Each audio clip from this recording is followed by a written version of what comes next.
because the basis of the Congress ethos and its economic and social policy has been independent national economy.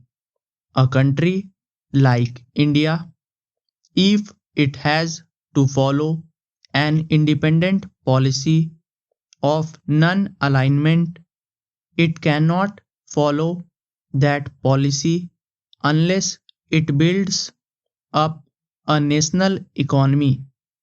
It should be an independent national economy based on social justice, commitment to socialism, democracy, and secularism, which Jawaharlal Nehru put forward and behind which in parliament and in the country there was a national consensus.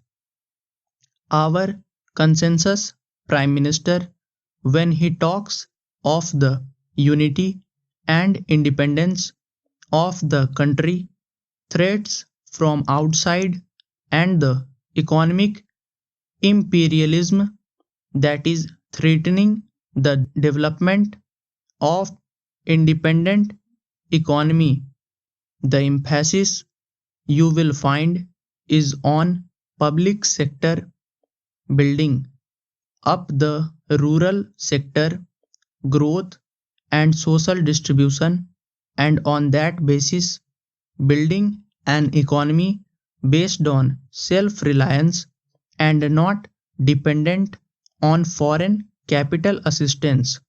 The fact is that India is a shining example in the present day world when you have an adverse international economic environment.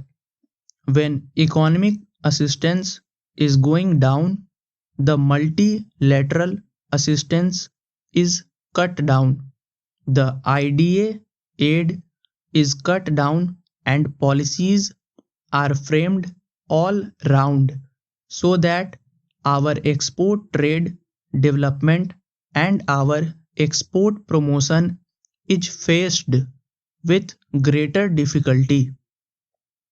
Even then, because of the economic policies laid down by Jawaharlal Nehru and successively followed by Indiraji and reinforced through this budget by the present Prime Minister, it shows that this is the only way and this is the only model in which India should develop if it wants to maintain its dignity and emerge as a prosperous and strong country.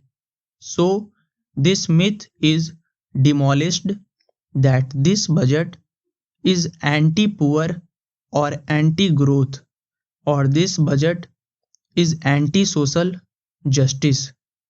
Actually, it aims to achieve all these objectives.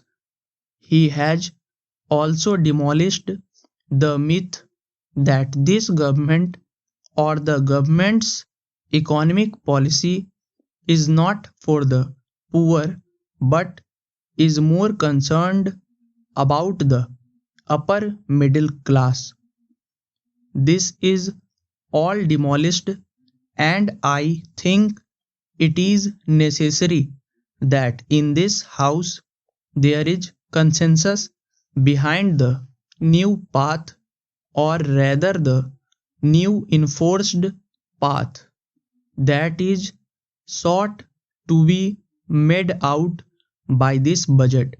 Similarly, the budget aims at promising growth, and if you see, you will find that a number of concessions have been given to industries engaged in mass consumption goods, not caring to the needs of the affluent. A number of measures have been suggested I need not go into that. It particularly tries to promote indigenous capital goods industry, which is the basis of self-reliance and which is the basis of promoting growth in the future development of our country. Para. Subscribe the channel for regular shorthand and stenography videos.